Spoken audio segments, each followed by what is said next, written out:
Dumako na po tayo sa ating Gospel Reading and Gospel Reflection sa araw na ito.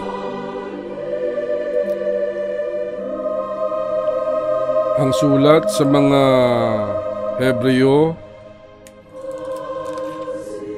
Kabanata 13, Talata 14 hanggang 17. Hallelujah. Sapagkat hindi rito sa lupa ang palagiang bayan natin at ang hinahanap nating ang bayang masusumpungan sa panahong darating. Kanya't lagi tayong maghahandog ng hain ng pagpupuri sa Diyos sa pamamagitan ni Jesus. Pagpupuring nagpapahayag ng ating pagkilala sa Kanyang pangalan.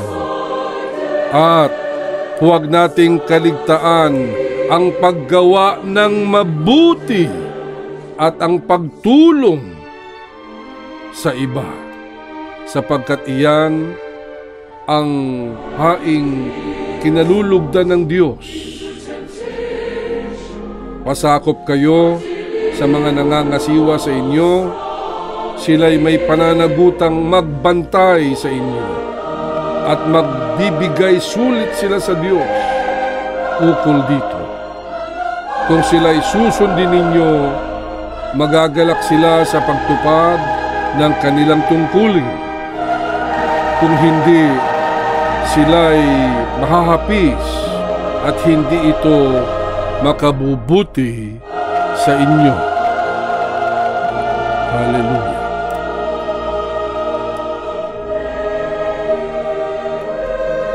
Ang sulat sa mga Hebreo, Kabanata 13, Talata 14 hanggang 17. Hallelujah.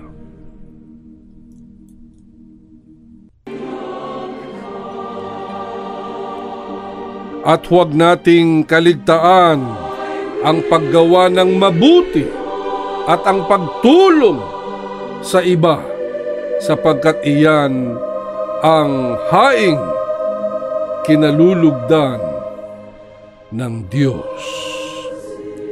Hallelujah.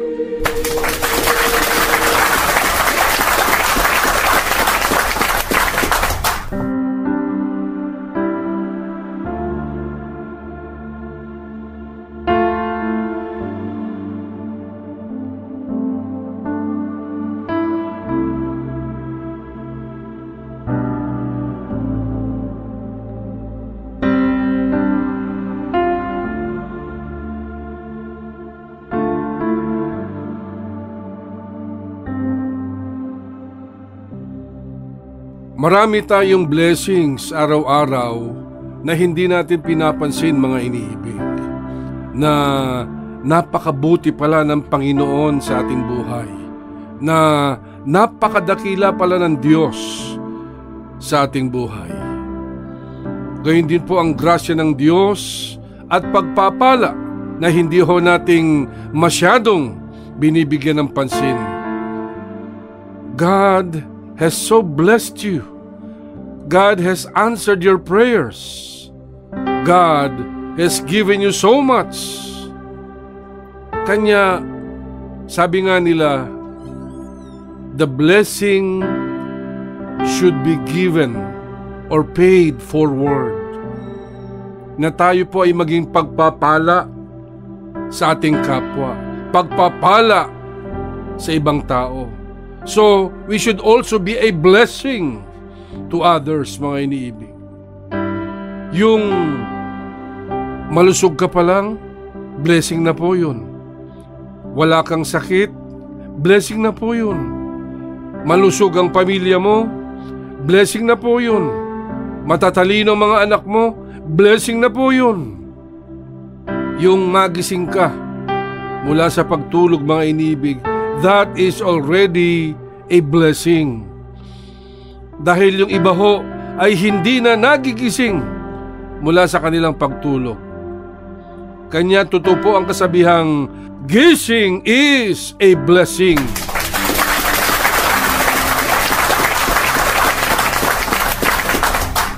Breathing is a blessing. Walking is a blessing. Dahil yung iba ho, hindi na nakakalakad. Seeing is a blessing. Dahil yung iba, hindi na ho nakakakita. Hearing is a blessing. Eating is a blessing. Dahil yung iba ho, hindi na ho sila makakain. Sleeping is a blessing. Dahil yung iba, hirap na hirap makatulog sa dami ng kanilang iniisip. Remember mga inibig, all your knowledge, all your talents, your skills are not yours. Hindi mo pag-aari ang mga talento mo. They are the Lord's. Ipinahiram lang sa iyo ng Panginoon yan. Kanya, ano hong karapatan natin na magdamot? It's a beautiful thing mga inibig, that we share our blessings. And if you do this, you please the Lord. Masaya ka din. Masaya din ang iyong pakiramdam. And life becomes beautiful, bright, and wonderful, mga iniibig. At kaya mo yan. Kaya mo yan, iniibig. Sapagkat may mabuti kang puso, may mabuti kang kalooban, just a small good deed every day. Maliliit na mabubuting bagay na ating ginagawa. Small acts of goodness. Small acts of kindness. Kayang-kaya mo yun, iniibig. Bakit mo kaya? Sapagkat kasama mo ang ating Panginoong Hesukristo. Hallelujah.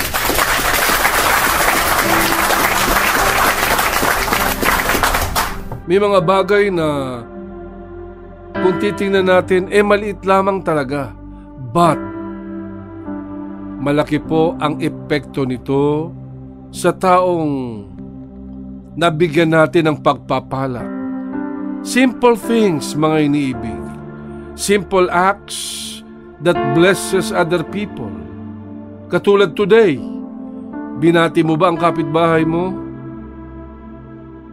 Or for many years, hanggang sa ngayon, hindi ho pa rin kayo nag-uusap, hindi pa rin kayo nagpapansinan, dahil meron kayong sama ng loob sa isa't isa.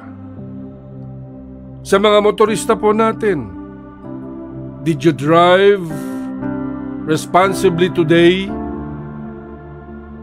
O isa ka sa mga nagpapalala ng traffic natin, na wala kang pakialam, basta ang mahalaga, makauwi ka ng maaga. Never mind if you have caused traffic to other people. Examine our hearts, mga iniibig. Sa trabahoan, did you work honestly and diligently today? O mas marami ka bang pahinga o oras na inaksaya mo kaysa maging productive ang iyong oras? Pero gusto mo, kompleto ang sweldo mo at on time pa. Pero lagi ka namang late. Small acts of goodness, small acts of kindness, mga iniibig. Sometimes, we have to ask ourselves, am I nice to people who are inferior to me? Mabait ba ako sa mga taong mas mababa sa akin? Mabait ba ako sa mga tauhan ko? Do I respect them? Do I show courtesy to them? Or I treat them with disrespect? O nagpa-power trip ako?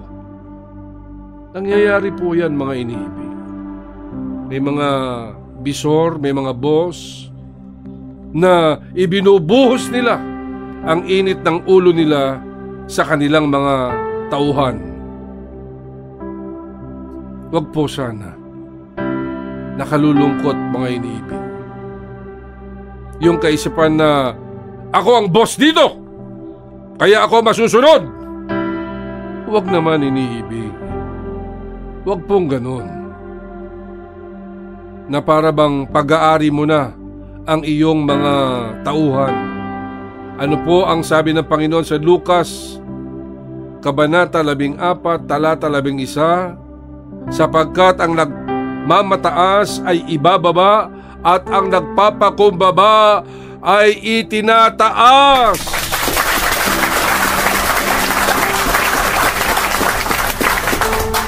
For everyone who exalts himself will be humbled, and who humbles himself will be exalted.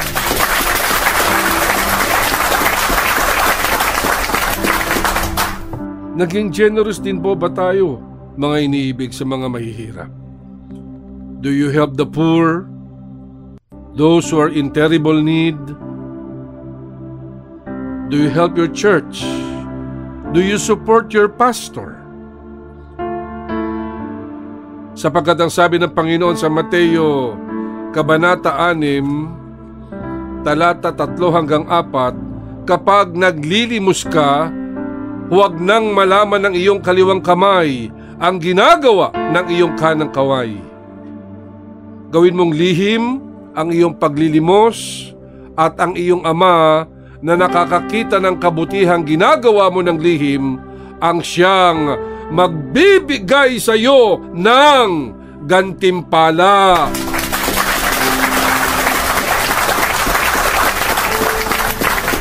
Sa English po, when you give to the needy, do not let your left hand know what your right hand is doing, so that your giving may be in secret, and your Father who sees in secret will reward you.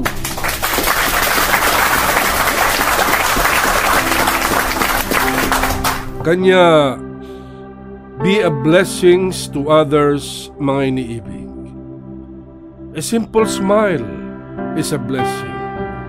A simple good morning sa ating kapitbahay, sa ating mga kakilala, that is already a blessing.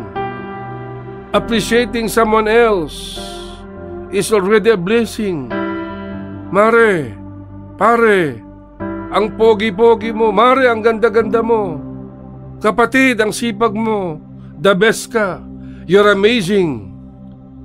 Alam niyo po, mga iniibig, saying this to a person is already a blessing because you bring smile on their faces. Nagdudulot ka ng ngiti sa kanila. You build self-esteem.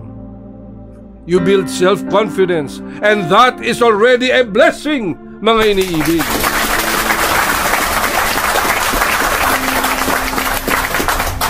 Be a blessing to others. Kung may hihingi ng tulong sa iyo, basta't kaya mo, basta't bukal sa iyong kalooban, tumulong ka. Tumulong ka ng taus-puso. Tumulong ka ng nakangiti. Walang hinihinging kapalit, walang inaasahang pabor, walang money involved, walang pakimkim na pera. Tumutulong ka dahil hinihingan ka ng tulong, and by so doing, you become a blessing to that person, mga ino.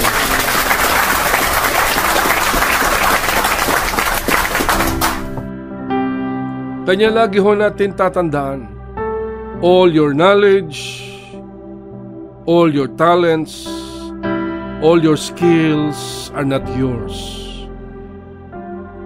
They are given to you by the Lord. Ipinagkaloob sa iyo yan ng Panginoon. Kanya, ano ho ang karapatan natin na ipagdamot ang mga bagay na ito? Kanya, share your blessings, mga iniibig. And if you do this, you please the Lord. At the same time, masaya ka din. Magaan ang iyong pakiramdam, life becomes beautiful, bright, and wonderful. Nagiging masarap ang iyong pakiramdam.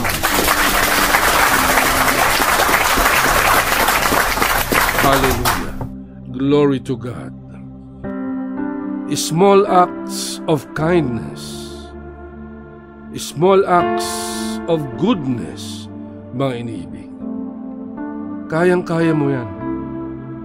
Simple things, mga iniibig, na magbibigay ngiti sa ating mga kababayan. Kanya tumulong po tayo ng wagas. Tulong na totoo. Hindi ho tulong na politiko kapalit po ng boto. Yung dakilang tulong na galing sa puso na walang hinihintay na kapalit o recognition, mga iniibig. Ano po ang sabi ng Panginoon? Your love must be genuine. Your love must be natural. Your love must be organic. Your love must be humble. It should be real, sincere, and truthful.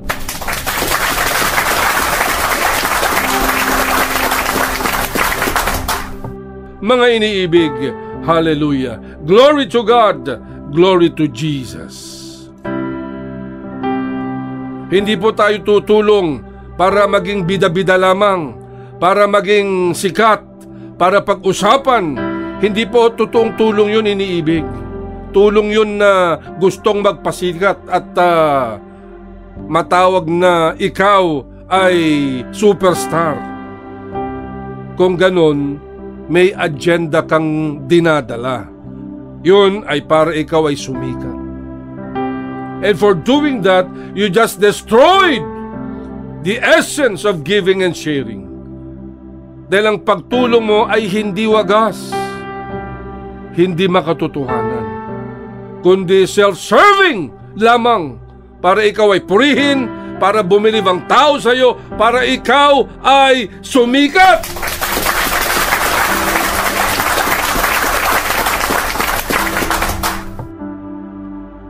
Gayon din naman po, mga iniibig, sa ating pong mga nanunood at nakikinig ngayon. Kayo pong sobra-sobra naman po ang pagpapala ng Panginoon, na sobra-sobra ang biyaya ng Diyos.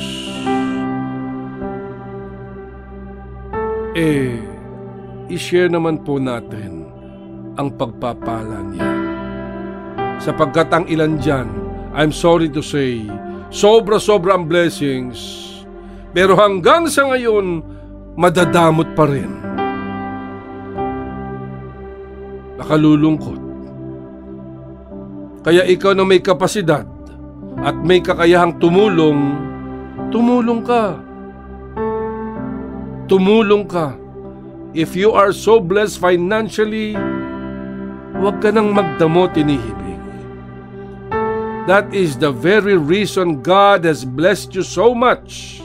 Kanya ho, sobra-sobra ang pagpapala ng Panginoon sa iyo. Sapagkat ikaw ang kanyang pinili upang ikaw naman ang mag-share ng iyong blessing. Pay it forward. Pay it forward, sabi nga po nila. Sapagkat mas masaya ang nagbibigay kaysa binibigyan. Mas mapalad ang giver kaysa receiver, mga inibig. Kanya we have to realize na kung tayo po ang blessed na sobra-sobra ni Lord, meaning we have a mission in life to do.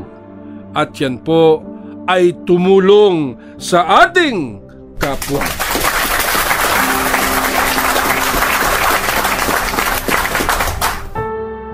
Samantalang ang iba naman po sinasabi, Bishop, pinaghirapan ko po ito Itong bahay ko, itong sasakyan ko, itong lupa ko, itong impok ko, lahat ng ito pinaghirapan ko. Kaya medyo nagdadamot ako, nagkukuripot ako. Nagkakamali ka dyan, iniibig. Ang mga bagay na yan ay hindi galing sa iyo. Yan ay galing sa ating Panginoong Hesukristo.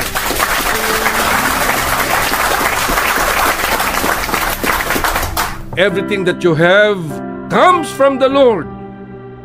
Kanya, huwag kang maging makasarili. Be humble.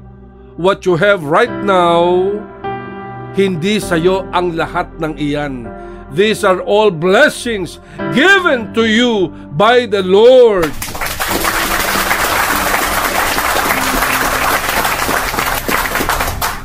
Hallelujah. Law of attraction, mga iniibig. If you sow goodness, goodness will come back to you. And if you sow good deed will come back to you as well. And it will come back in 100 folds. In 100 folds, mga iniibig. Ganon din po, same principle applies. Kung nagtanim ka naman ng kasamaan, kasamaan din ang babalik sa iyo. Sabi nga ng iba, karma daw ang tawag doon. Pero sa Christian perspective, Diyos na ang bahalang gumanti. Ano man ang mangyari sa taong gumawa ng masama sa iyo, ang Panginoon na ho ang magbababa ng kanyang hatol sa kanya. Sapagkat kung ikaw ang gaganti, magkakasala ka pa. Kanya, ipasa Diyos mo na lamang, and let the divine justice takes its course. Lagi po natin tatandaan, mga iniibig, blessings are supposed to be shared. Hindi mo pwedeng itago yan. Hindi mo pwedeng sarilinin lahat yan. You cannot devour everything. You cannot take in everything. You cannot have it all. Ang tawag po dyan, greed, ganid, o kasapwangan. Finally, mga iniibig, napakasarap pong tumulong. Napakadakila na tayo po ay maging pagpapala o blessing sa ibang tao. Let's pay it forward, mga inibig. Let's pay it forward. Ibig sabihin, ipasa naman natin sa ating kapwa ang dakilang pag-ibig na ibinibigay ng Panginoon sa atin. Napakasarap, mga inibig. You're not doing this for yourself, but you are doing this.